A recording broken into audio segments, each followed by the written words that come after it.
Orang Selangor pun ramai yang tak tahu ada masjid yang ada kolam air panas. Jom saya tunjukkan. Biasanya kita akan jumpa air panas ataupun hot spring ni dekat resort, dekat tempat peranginan dan sebagainya.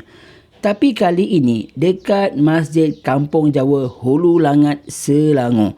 Dia bukanlah betul-betul berada di kawasan masjid tu, tapi kena berjalan lebih kurang 50 meter ke 100 meter.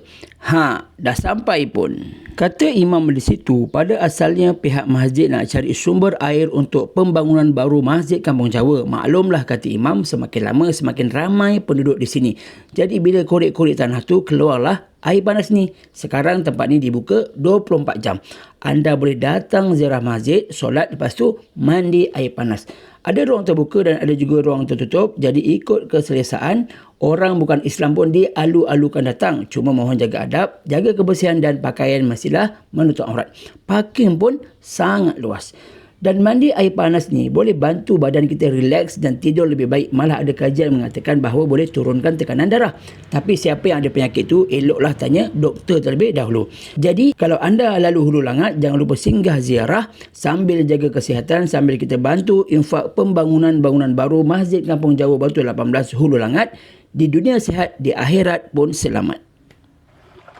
Okey, sekarang kita nak pergi rendam kaki kita. Okey, kalau nak tahu, ini adalah kolam air panas kepunyaan Masjid Kampung Jawa. Okey, jadi kita boleh rendam kaki kita lah. So maksudnya kita boleh healing lah, orang kata. Orang kata boleh healing. Ini tempat yang cetek lah. Dan pada masa yang sama, kita juga boleh rendam dekat dalam ni. Yang dalam ni. Ui, tapi yang ni memang panas. Okey, yang ni panas sikit.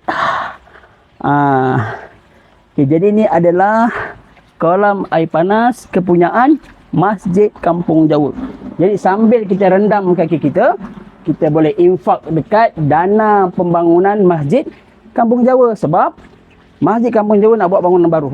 Sebab kalau kita tengok kat sana, tu kawasan lapang tu, itu akan buat bangunan baru. Okey. Jadi sambil kita berendam kaki, kita boleh infak untuk akhirat.